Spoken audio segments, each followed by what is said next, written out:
Welcome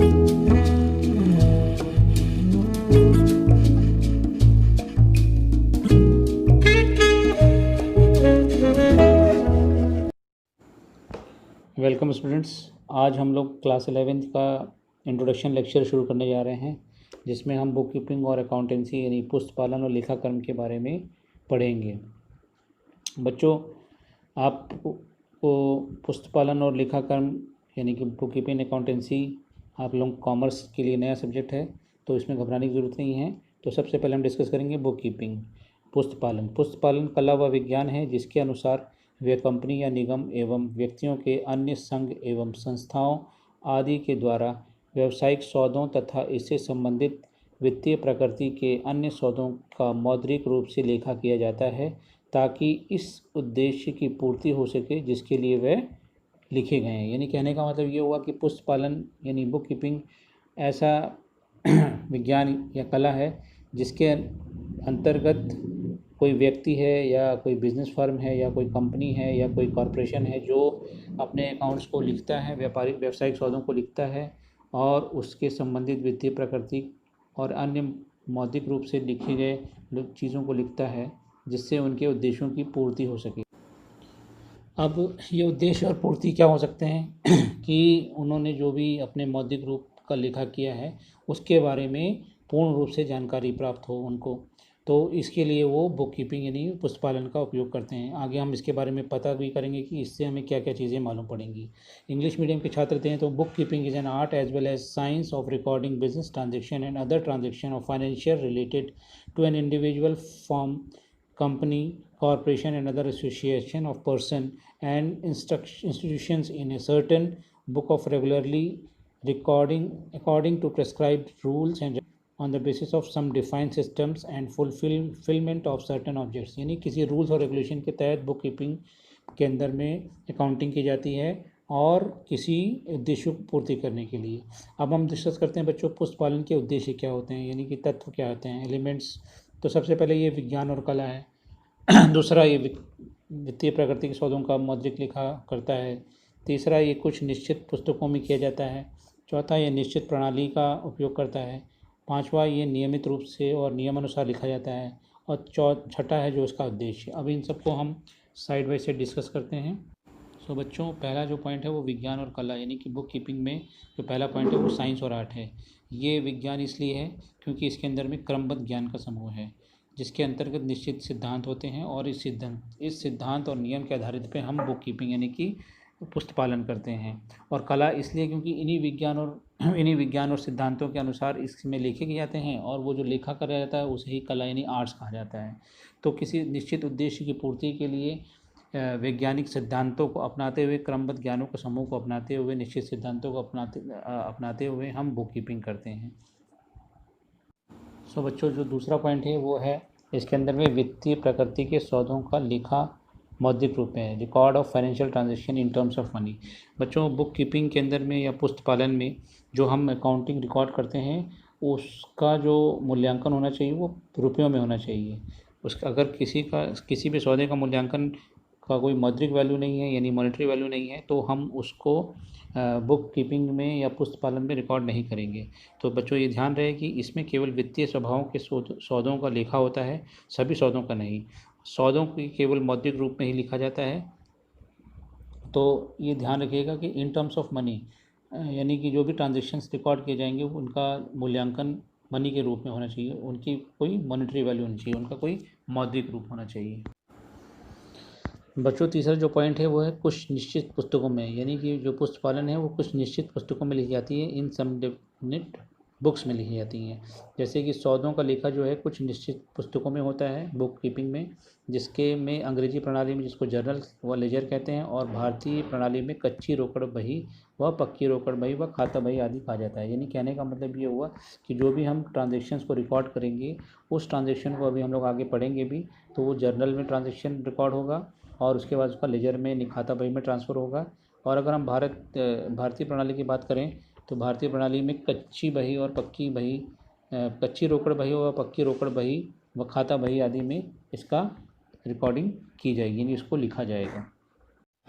अब जो चौथा पॉइंट कह रहा है वो कह रहा है निश्चित प्रणाली के अनुसार, यानी कि पुस्तपालन का जो निर्माण किया जाएगा, पुस्तपालन जो लिखा जाएगा वो निश्चित प्रणाली के अनुसार होना चाहिए। तो ये अति आवश्यक है कि सौदों का लेखा करने के लिए किसी भी निश्चित प्रणाली का प्रयोग किया जाए, और अगर ऐसा हम करेंगे तो वो विश्वसनीय और न्यायालय में इसका महत्व दिया जाएगा। और हमारे भारत के अंदर में दो प्रणालियाँ बहुत प्रसिद्ध हैं, एक भारतीय बही खाता प्रणाली जिसे हिंदी खाता बही कहते हैं, और दूसरी पाश्चात्य या अंग्रेजी बही खाता प्रणाली। तो बच्चों इन दोनों बहियों में किसी भी एक खाता प्रणाली को हम प्रयोग करके बुक कीपिंग यानी कि अपनी पुस्तपालन की प्रक्रिया को जारी रख सकते हैं। इसके बाद में पांचवा पॉइंट आता है नियमित रूप से और नियमानुसार। तो ये चीज़ भी ध्यान में रखा जाए कि बुक कीपिंग नियमित रूप से होनी चाहिए और नियमानुसार होनी चाहिए। जो भी सौदे बिजनेस के अंदर में लिखे आए उसको तुरंत के तुरंत उसको लिखा जाना चाहिए नियमित रूप से, ऐसा नहीं उसको कल पे छोड़ दें, परसों पे छोड़ दें। तो यह निश्चित कर लिया जाता है कि अमुक प्रणाली के आधार पर लेखे किए जाएंगे, तो लेखा करते समय उन सब नियमों का पालन किया जाना चाहिए जो कि उस प्रणाली के लिए निर्धारित हों। यह भी आवश्यक है कि लेखे के नियमित रूप से और तिथिवार क्रम में किया जाना चाहिए, यानी कि जो भी लेखा किया जाए वो तिथिवार के रूप में किया जाए, ताकि हमसे कोई भी पूछे कि अमुक तिथि में कौन सा सौदा हुआ तो हम बता सकें, अमुक तिथि में हमने कितना माल बेचा तो हम बता सकें, अमुक तिथि में हमने कितना खर्चा किया तो हम बता सकें। तो नियमित रूप से एवं नियमानुसार पुस्तपालन का लेखा होना चाहिए। इसके बाद बच्चों छठा पॉइंट आता है उद्देश्य का। तो उद्देश्य में प्रारंभिक लेखे किसी न किसी उद्देश्य के लिए किए जाते हैं। कोई भी लेखा हम करेंगे तो किसी न किसी उद्देश्य की पूर्ति करने के लिए। सो बच्चों ये उद्देश्य जानने के लिए हम पुस्तपालन से ये मालूम पड़ सकता है कि हम ये ज्ञात कर सकते हैं कि व्यवसाय में लाभ हो रहा है या हानि हो रही है, व्यापार की वित्तीय स्थिति क्या है, व्यापार में कितना धन दूसरों को देना है और कितना धन दूसरों से लेना है। और इन सब चीज़ों को जानने के लिए हमें पुस्तपालन की आवश्यकता होती है, और पुस्तपालन हमारे ये उद्देश्य को पूरा करते हैं। और इसके बाद हम इन्हीं के आधार पर अपने फाइनल अकाउंट, अभी हम लोग आगे पढ़ेंगे भी, फाइनल अकाउंट यानी कि अंतिम खाते भी तैयार करेंगे। तो ये सारी चीज़ें हम पुस्तपालन में जानेंगे। सो बच्चों ये था हमारा पुस्तपालन का उद्देश्य या तत्व, एलिमेंट्स और कैरेक्टरिस्टिक्स ऑफ बुक कीपिंग। तो सारांश में हम ये कह सकते हैं कि पुस्तपालन के अंतर्गत जर्नल में लेखा करना, इसकी पोस्टिंग करना बही खाता में, इनके योग मालूम करना और बाकियों को निकालना आदि आते हैं। तो बच्चों हम पुस्तपालन में क्या करेंगे, पुस्तपालन में हम अभी आगे पढ़ेंगे भी, जर्नल में हम लिखा करेंगे। फिर उस जर्नल में लिखा करने के बाद में उन सौदों को हम पोस्टिंग करेंगे लेजर में, बही खाता में, और उसके बाद में इनकी बाकी निकालेंगे, और बाकी निकालने के बाद में बैलेंस निकालेंगे, जिसे कह सकते हैं बैलेंस निकालेंगे कि किस अकाउंट के अंदर में कितना बैलेंस आता है। इसी तरह से अगर हम इंग्लिश में बात करें तो इन book keeping entries in journal, its posting in ledger and finding out the balances is included in book keeping. अब हम बच्चों लेखाक्रम के बारे में समझेंगे। लेखाक्रम का आशय वित्तीय स्वभाव के सौदों एवं घटनाओं के मौद्रिक रूप का लेखा करना एवं वर्गीकरण करने तथा सूक्ष्म रूप बनाने से है, ताकि बाहरी व्यक्तियों के साथ वित्तीय संबंध सही रूप से ज्ञात हो सके एवं एक अवधि विशेष के अंत की वित्तीय स्थिति का पता चल सके और उचित निष्कर्ष निकाला जा सके। सो बच्चों स्क्रीन पे आप देख रहे हैं इसकी डेफिनेशन। इसमें क्या लिखा है, सबसे पहले वित्तीय स्वभाव के सौदों एवं घटनाओं का मौद्रिक रूप का लेखा करना है। जो भी हमारी वित्तीय स्वभाव के सौदे होंगे उसका जो लेखा होगा वो लेखाकर्म यानी कि बुक कीपिंग में भी होगा, और अकाउंट्स ही बुक कीपिंग एक तरह से देखा जाए। बुक कीपिंग के बाद में अकाउंटेंसी आती है, जिसके अंदर में हम मौद्रिक लेखों को लिखते हैं, और उस लेखा को करने के बाद में उसका वर्गीकरण करते हैं। वर्गीकरण करने में क्या होता है कि जैसे जो भी मौद्रिक लेखा होगा तो उसमें कौन सा पैसा परचेज में जाएगा, कौन सा पैसा सेल्स में जाएगा, कितना हमने खर्चे में कितना खर्चे में गया है, कितना हमने उधार माल बेचा तो उधार वालों के क्रेडिटर्स में जाएगा, डेटर्स में जाएगा, कितना हमने नगद बेचा है। तो इन सब चीज़ों को पता करने के लिए उसका वर्गीकरण किया जाता है तथा इसी के साथ साथ हम बाहरी व्यक्तियों के साथ वित्तीय संबंध को भी जान सकें। किस अमुक व्यक्ति से हमने कितना माल उधार खरीदा है, किस अमुक व्यक्ति को हमने कितना माल उधार बेचा है, किस व्यक्ति से हमें पैसा लेना है, किस व्यक्ति से हमें पैसा देना है, किस व्यक्ति से हमने लोन लिया है, हमारी बैंक में कितना पैसा है। इन सब चीज़ों का ज्ञान हमें लेखाकर्म यानी कि अकाउंटेंसी से मालूम पड़ेगा। और अकाउंटेंसी तभी मालूम पड़ेगा जब हम उसका मौद्रिक रूप से लेखा करेंगे और उसके बाद में हम इसका निष्कर्ष भी निकालेंगे। निष्कर्ष कैसे निकलेगा? निष्कर्ष ऐसे निकलेगा कि जब हम सारा खाता बना लेंगे तो उस खाता बनाने के बाद हम अंतिम खाते की प्रक्रिया को शुरू करेंगे और उस अंतिम खाते से हमें ये मालूम पड़ेगा कि हमारा व्यवसाय लाभ में चल रहा है या हमारा व्यवसाय हानि में चल रहा है, हमारे व्यवसाय में हमें किससे कितना पैसा लेना है और कितने को पैसा देना है, हमारे दायित्व क्या हैं, हमारी संपत्तियाँ क्या हैं। ये सब चीज़ें हमें अकाउंट्स यानी लेखाकर्म से मालूम पड़ेंगी। अब इसके बाद में इसको हम इंग्लिश में भी समझ लें तो accounting is the art of recording, classifying and summarising in a significant manner and in terms of money transaction and events which are of financial nature and interpreting the results thereof, यानी कि हम उससे कुछ result निकाल सकें, तो वही हमारा अकाउंट्स है। तो बच्चों ये था हमारा लेखाकर्म यानी अकाउंट्स। अब इसके बाद हम डिस्कस करेंगे लेखाकर्म में कौन कौन से कार्य आते हैं। तो लेखाकर्म में सबसे पहले कार्य आएगा पुस्त पालन की प्रविष्टि की जांच करना, तलपट बनाना, व्यापारिक लाभ हानि खाता बनाना, आर्थिक चिट्ठा बनाना, भूल सुधार के लेखे करना तथा परिणामों से निष्कर्ष निकालना। तो इन बच्चों अब इन सबको हम एक एक करके समझेंगे। तो बच्चों सबसे पहले है पुस्तपालन में प्रविष्टियों की जांच करना। जो बुक कीपिंग जो हमने पहले पढ़ा था, बुक कीपिंग में जो भी हमने ट्रांजैक्शन यानी जर्नल एंट्री जो भी हमने एंट्री करी है तो उसको जांच करना कि वो सही करी कि नहीं, अगर उसके अंदर में कुछ गलत है तो उसको सही करना। उसके बाद में हम उसको खातों में ट्रांसफ़र करेंगे। खातों में ट्रांसफ़र करने के बाद में हम भैया उसकी बाकियाँ निकालेंगे, नहीं बैलेंस निकालेंगे। तो जब बैलेंस निकल जाएगा तो हमारा जो दूसरा काम शुरू होता है वो तलपट बनाना है। इंग्लिश में इसको हम ट्रायल बैलेंस बनाना सीखेंगे। बच्चों अभी थोड़ा सा आपको ये कठिन लगेगा, लेकिन जब हम लोग आगे सीखेंगे इसको तो आप समझ जाएंगे। तो इसके बाद हम तलपट बनाएंगे। तो तलपट बनाने में हमें सारी खातियों जितने भी खाते बने होंगे उस खाते की बाकियाँ यानी कि उनका योग करने के बाद में उनकी बाकियाँ निकालेंगे, उनके बैलेंस निकालेंगे और उस बैलेंस के आधार पे हम अपना तलपट बनाएंगे। जब हमारा तलपट बन जाएगा तो हमारा तीसरा काम शुरू होता है व्यापार एवं लाभ हानि खाता बनाना। कोई भी बिज़नेस व्यापार के लिए शुरू किया जाता है तो हम एज ए कॉमर्स स्टूडेंट हम किसी बिज़नेस के बारे में बात करेंगे। अपने आप को एक बिजनेसमैन माने, अपने आप को एक व्यापारिक मानिए और व्यापारी मानते हुए हम अपना लाभ हानि खाता व्यापारिक एवं लाभ हानि खाता बनाएंगे, जिसके अंदर में हम ये ज्ञात करेंगे कि हमारे व्यापार के अंदर में हमारे को लाभ हो रहा है या हानि हो रही है। जब हम अपना व्यापारिक लाभ हानि खाता बना लेंगे तो उसके बाद हम अपना आर्थिक चिट्ठा बनाएंगे जिसे हम कहते हैं बैलेंस शीट। तो आर्थिक चिट्ठा बनाने का फ़ायदा ये होता है कि हमें अपनी आर्थिक स्थिति, हमने व्यवसाय की आर्थिक स्थिति के बारे में मालूम पड़े, हमने कितनी पूंजी लगाई है, हम उस पूंजी से हमें व्यापारिक और लाभ हानि खाते से कितना लाभ हुआ है, हमारे देनदार यानी अभी हम लोग आगे अकाउंटिंग शब्दावली यानी कि अकाउंटिंग की टर्मोलॉजी पढ़ेंगे, उसके अंदर में देनदार लेनदार बहुत सारी ऐसी चीज़ें आएंगी जिसको आपको समझना होगा।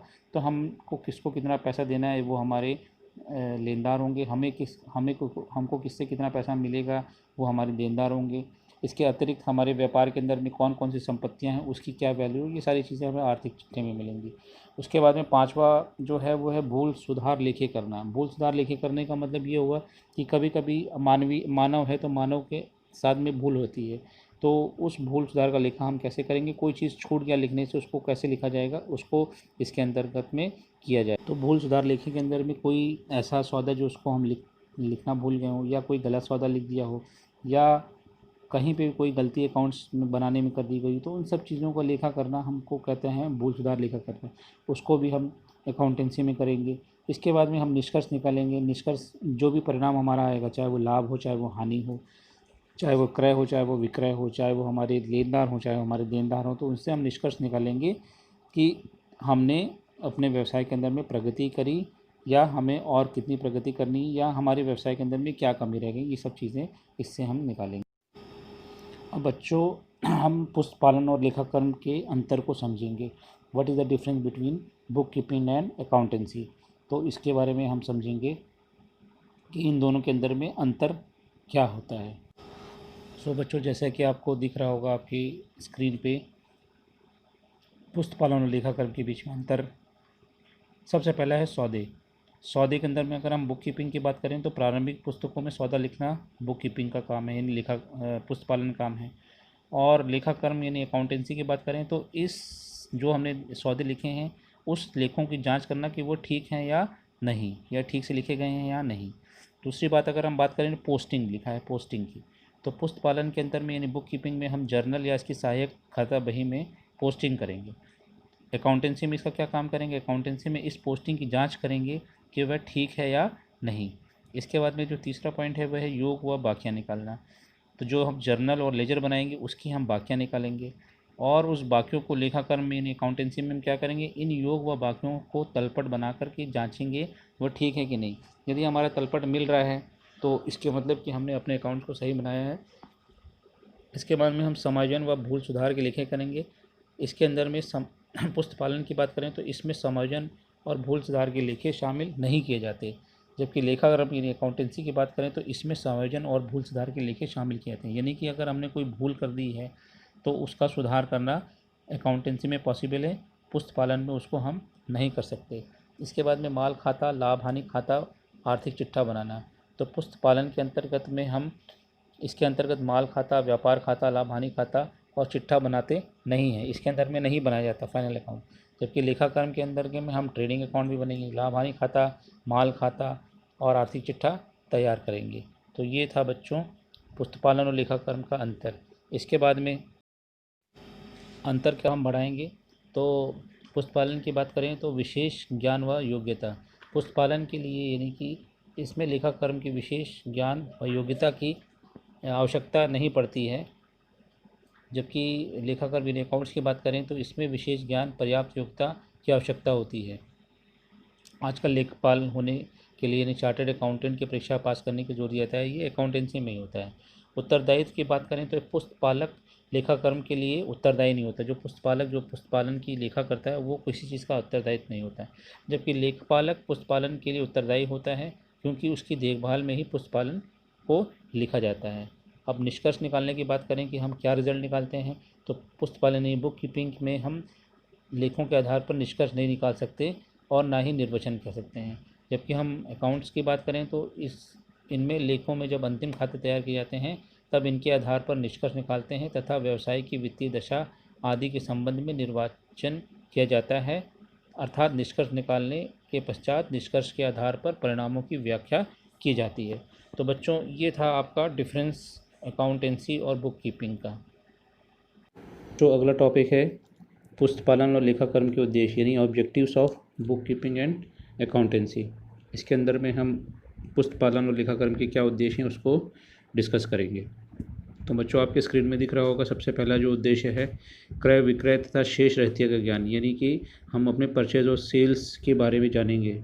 जो व्यापारी पुस्तक से ये ज्ञात कर सकता है कि एक निश्चित काल में उसके कुल क्रय और विक्रय की राशियां क्या हैं, यानी उसने कितना माल बेचा है और कितना माल खरीदा है, उसके पास कितना माल शेष है, कितना माल उसका। क्रय विक्रय को लिखने से उसको ये भी फ़ायदा होता है कि उसके माल के खोने की संभावनाएं या चोरी होने की संभावनाएं कम हो जाती हैं, और उससे इसको ये भी मालूम पड़ता है कि उसने जो भी माल बेचा है उस पर उसको लाभ का प्रतिशत कितना हुआ है। तो इस सब चीज़ों को वो लेखाकर्म से या बुक कीपिंग से जान सकता है। दूसरा है एक निश्चित काल में आय व्यय का ज्ञान। आय व्यय खातों से यह ज्ञात किया जा सकता है कि विभिन्न व्ययों के मदों पर कुल कितना व्यय हुआ है, किस मद में से कितनी आय प्राप्त हुई है। इससे व्ययों पर आवश्यक नियंत्रण रखा जा सकता है और आय में वृद्धि की जा सकती है। तो बच्चों, एक निश्चितकालीन यानी निश्चितकालीन का मतलब पूरे साल भर में उसको कितना आय और व्यय हुआ है, तो ये उसको पुस्तकों से यानी लेखा पुस्तकों से मालूम पड़ेगा, अकाउंट से मालूम पड़ेगा। उसको ये मालूम पड़ पाएगा कि उसने कितने मदों में कितना खर्च किया है, कोई ऐसा खर्चा तो नहीं उसने जो ज़्यादा कर दिया है जिस पे वो नियंत्रण बाद में आगे जा करके रखेगा, ये इसको मालूम पड़ेगा, और उसकी आय में कितनी वृद्धि हुई है। इसके बाद उसको लाभ एवं हानि का ज्ञान, जो तीसरा पॉइंट है।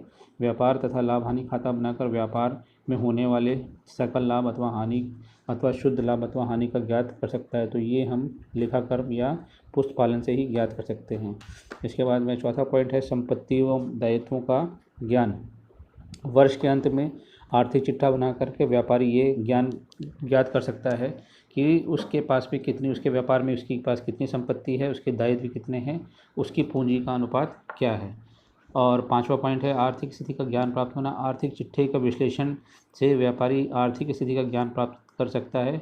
पिछले आर्थिक यानी पिछली बैलेंस शीट से वो तुलना कर करके ये पता कर सकता है कि उसका व्यापार उन्नति कर रहा है या अवनति कर रहा है, यानी कि उसका व्यापार आगे बढ़ रहा है या पीछे है।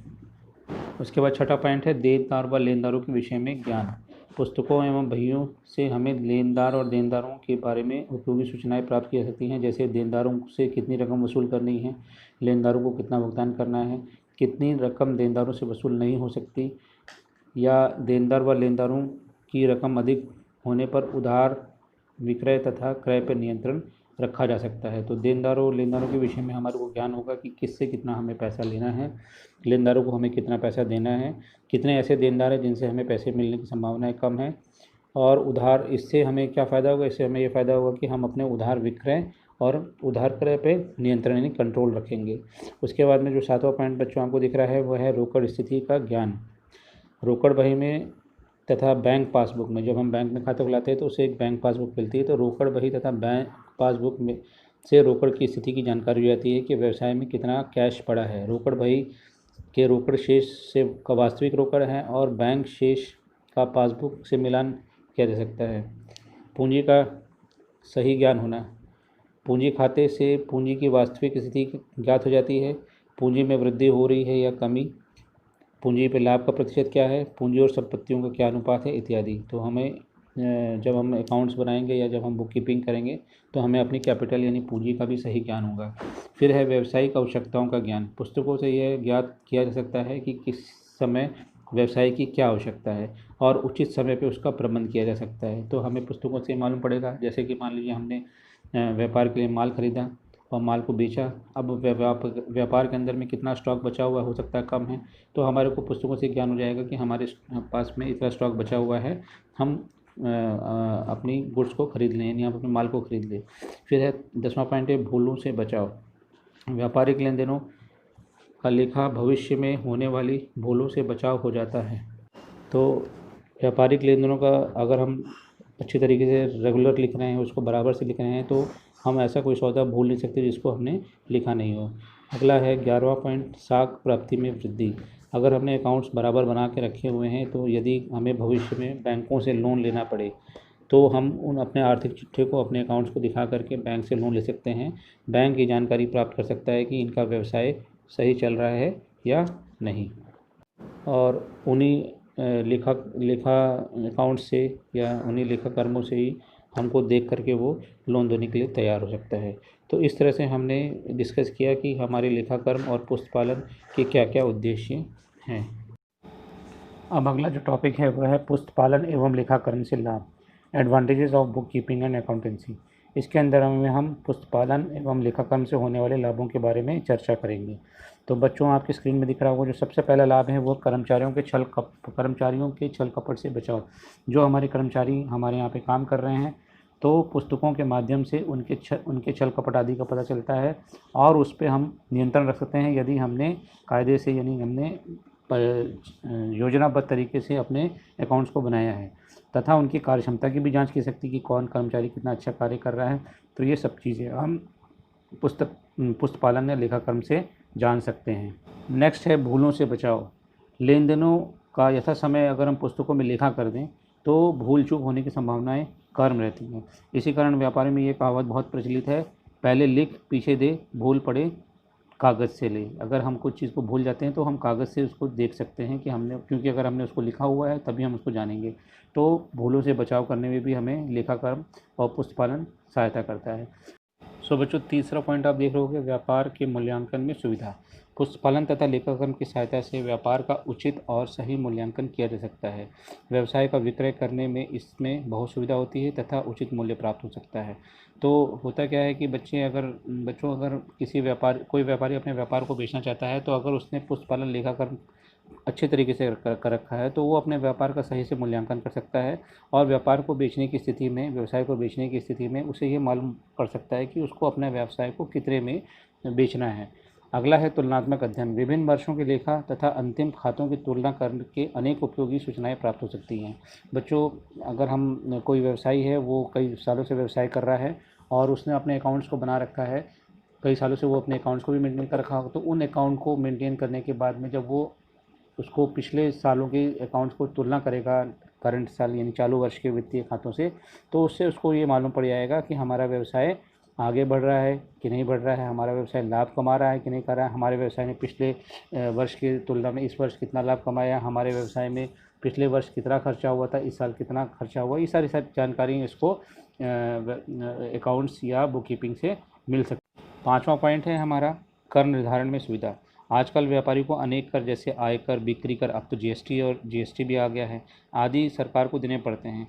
तो अगर हमने अकाउंट्स को प्रॉपर तरीके से बना रखा है, तो हमें अपने टैक्स को कैलकुलेशन करने में, अपने कर के निर्धारण को करने में सुविधा होती है कि हमें कितना कर देना है। अन्यथा जो कर अधिकारी हैं वो अधिक कर भी लगा सकते हैं। तो जब हमारा अकाउंट सही से बना होगा, तो हमको ये मालूम होगा कि हमें गवर्नमेंट को कितना आयकर देना है, कितना बिक्री कर देना है, कितना जीएसटी देना है। ये सारी सुविधाएं हमारे को अकाउंट से ही या बुक कीपिंग से मालूम पड़ेंगी। अगला पॉइंट है विवादों के हल करने में सुविधा। व्यापारी के आपसी विवाद एवं नियमित एवं विधिवत ढंग से रखी हुई पुस्तकें न्यायालय में प्रमाण का कार्य करती हैं तथा विवादों के हल करने में भी सहायक होती हैं। यानी अब विवाद तो हर जगह होता है, व्यवसाय में भी विवाद होगा। कोई किसी को हमने माल बेचा, मान लिया हमने किसी को 1 लाख का माल बेचा, अगला बोला कि नहीं आपने मुझे 80,000 का माल बेचा है। तो अगर हमारे अकाउंट्स के अंदर में प्रॉपर तरीके से रिकॉर्ड है, उसको हमने पक्की रसीद दे रखी है, तो उस विवाद का हल हो सकता है कि हम यहाँ पे प्रमाण के रूप में अपने अकाउंट्स को प्रस्तुत कर सकते हैं। तो इस प्रकार से बच्चों, विवादों के हल करने में भी हमारे को अकाउंट्स बहुत मदद करता है, बुक कीपिंग हमारी बहुत मदद करता है। अगला पॉइंट है 7वां पॉइंट है आपको ऋण व साख प्राप्त करने में सुविधा। जब व्यापारी को ऋण लेना होता है अथवा उधार माल क्रय करना होता है, तो वह ऋणदाता व विक्रेता से अपनी पुस्तकों को अपनी आर्थिक स्थिति का ज्ञान करा सकता है।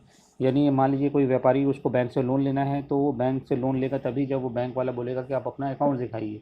पिछले कई सालों का अकाउंट देख करके वो जब संतुष्ट रहते हैं तो वो लोन देते हैं। इसी प्रकार अगर हम किसी व्यापारी से उधार माल खरीदने जा रहे हैं, तो वो पहले हमारे अकाउंट की छानबीन करेगा, देखेगा उनका व्यवसाय सही चल रहा है, तो वो हमको क्रेडिट पे अपने गुड्स को सेल करेगा, यानी कि वो हमें उधार माल को खरीदने में सहायता करेगा। इसके बाद है दिवालिया घोषित कराने में सहायक। व्यापार में निरंतर अगर हानि हो रही है, तो व्यापारी के दायित्व उसकी संपत्तियों से अधिक हो जाते हैं। अतः व्यापारी को अपने को न्यायालय में दिवालिया घोषित कराना चाहता है, तो इसके लिए उसको हिसाब की उचित पुस्तकों के अभाव में न्यायालय व्यापारी को विश्वास नहीं करता और उसे अपने हिसाब का निपटारा करने में बहुत कठिनाई होती है। कहने का मतलब ये होगा कि कोई व्यापार निरंतर हानि में चल रहा है और जो व्यापारी है वो अपने दायित्वों को भुगतान नहीं कर पाने में असमर्थ है, तो ऐसे कंडीशन में वो अपने आप को दिवालिया घोषित कराने के लिए न्यायालय जाता है। अगर उसने प्रॉपर बुक्स ऑफ अकाउंट बना रखी है, तो न्यायालय यहाँ पे देखेगा कि हाँ वाकई में इसका व्यापार निरंतर हानि में चल रहा है, तो उसको दिवालिया घोषित करने में सहायता मिलेगी। अगर उसने प्रॉपर अकाउंट्स नहीं बना रखे हैं, बुक कीपिंग नहीं कर रखी है, तो ऐसी कंडीशन में उसको न्यायालय से दिवालिया घोषित करने में परेशानी होगी। तो इस तरह से दिवालिया घोषित करने में भी ये बहुत बड़ा सहायता प्रदान करता है। अगला पॉइंट है ख्याति के मूल्य की गणना करने में सहायक। साझेदार व्यवसाय में अनेक अवसरों पर व्यापार की ख्याति के मूल्य की गणना कराना आवश्यक हो जाता है। पिछले वर्षों के लाभ के आधार पर ख्याति की गणना आसान हो जाती है और अगर उसने प्रॉपर अकाउंट बना रखा है, तो उसको ये भी मालूम पड़ जाएगा कि पिछले साल कितने लाभ हुआ, पिछले वर्षों में कितना उसको लाभ हुआ, तो उसके आधार पर वो अपनी ख्याति की गणना कर सकते हैं। तो बच्चों, ये ख्याति की गणना करने में भी अकाउंट्स और बुक कीपिंग बहुत बड़ी सहायक होती है। तो इस तरह से बच्चों, हमने लेखाक्रम के लाभ या पुस्तपालन के लाभ को पढ़ा, जाना और समझा। बच्चों, अगला जो टॉपिक है वो है हमारा पुस्तपालन एवं लेखाकर्म की प्रणालियाँ, system of book keeping and accountancy. इसके अंदर में हम लेखाकर्म की प्रणालियों के बारे में डिस्कस करेंगे। जैसा कि आपके स्क्रीन में दिख रहा है, सबसे जो पहली प्रणाली है वो रोकड़ प्रणाली है, जहाँ लेन देन पूर्णतः रोकड़ में किया जाता है, यानी कैश में किया जाता है। उधार के यहाँ पे कोई जगह नहीं है। तथा इनका उद्देश्य लाभ कमाना नहीं होता। ये वो संस्था बनाती है जिनका उद्देश्य लाभ कमाना नहीं होता है। वहाँ रोकड़ प्रणाली का प्रयोग किया है, जैसे क्लब है, अस्पताल है, धर्मार्थ है, संस्थाएं, शिक्षण संस्थाएं हैं, पुस्तकालय है आदि। इसके बाद में एकहरा लेखा प्रणाली, जिसे सिंगल एंट्री सिस्टम कहते हैं। इस प्रणाली में कुछ सौदों के तो एक रूप का लेखा किया जाता है, कुछ का दोनों रूप के में लिखा जाता है, कुछ सौदों को लिख करके छोड़ दिया जाता है। इस प्रकार इसे अपूर्ण प्रणाली भी कहना उपयुक्त होगा। वर्तमान में ये प्रणाली अप्रचलित यानी बाहर हो चुकी है।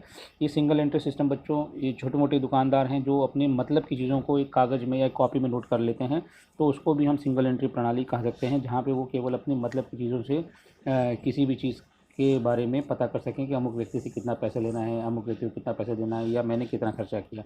वर्तमान में इस समय में ये प्रणाली लगभग बाहर हो चुकी है, लेकिन छोटे मोटे दुकानदार अभी भी इस प्रणाली को अपने यूज़ में करते हैं। अगला है दोहरा लेखा प्रणाली। दोहरा लेखा प्रणाली में बच्चों, इस प्रणाली के में प्रत्येक सौदों के दोनों रूपों को लिखा जाता है, जो कि जैसे अभी हम लोग पढ़ेंगे भी, हम लोग एक दोहरा लेखा प्रणाली ही पढ़ेंगे, डबल एंट्री सिस्टम, जिसके अंदर में एक पक्ष डेबिट होगा, दूसरा पक्ष क्रेडिट होगा। आजकल वित्तीय लेखों की जितनी भी प्रणालियाँ प्रचलित हैं उसमें ये सर्वश्रेष्ठ मानी जाती है। तो इस बच्चों हमारे को जो पढ़ना है अकाउंट्स में आगे, वो दोहरा लेखा प्रणाली ही पढ़ना है। तो डबल एंट्री सिस्टम लगभग हर जगह अपनाई जाती है, हर व्यवसाय में अपनाई जाती है। इसके बाद में है भारतीय बही खाता प्रणाली। इसमें लंबी लंबी बहियाँ, आपने देखा होगा कई दुकानदार हैं उनके पास में लंबी लंबी लाल रंग के ऊपर कवर चढ़ा रहता है और लंबी लंबी पीली पीली बहियाँ होती हैं, तो उसे हम भारतीय बही खाता प्रणाली कहते हैं। इसमें लंबी लंबी बहियों का प्रयोग किया जाता है और अधिकतर लेखे देशी भाषाओं में लिखे जाते हैं, जैसे मुड़िया व हिंदी। यहाँ यह प्रणाली भी दोहरा लेखा प्रणाली पर आधारित है। ये प्रणाली पूरी तरह से दोहरा लेखा प्रणाली पर आधारित है। इसके अंदर में हिंदी भाषा में हम लोग लिखते हैं। आप लोगों ने कई व्यवसायियों को देखा होगा, उनके टेबल पे लाल रंग की बहियाँ लंबी लंबी लिखी रहती हैं, जिसके अंदर पीले रंग के पन्ने होते हैं, और अक्सर ये दिवालियों के अंदर में अपने बहियों को चेंज करते हैं और दिवाली में ही अपनी बहियों की पूजा भी करते हैं। तो इस तरह से बच्चों पुस्तक पालन और लेखा कर्म की प्रणालियों के बारे में हमने जाना। तो बच्चों इस तरह से हमने अपने इंट्रोडक्शन लेक्चर के अंदर में लेखा शास्त्र के आशय बुक कीपिंग के बारे में पढ़ा, उसके उद्देश्यों को पढ़ा, लाभ को पढ़ा, पुस्तक पालन और लेखाकर्म के अंतर को पढ़ा, पुस्तक पालन व लेखाकर्म की प्रणालियों को पढ़ा। तो बच्चों इस तरह से ये आपका पहला चैप्टर कंप्लीट हुआ। जो भी कार्य आपको दिया गया है उसको आप अपने कार्य में कॉपी में स्वच्छ तरीके से लिखें, साफ तरीके से लिखें, और अगले चैप्टर को हम अगले वीडियो में डिस्कस करेंगे।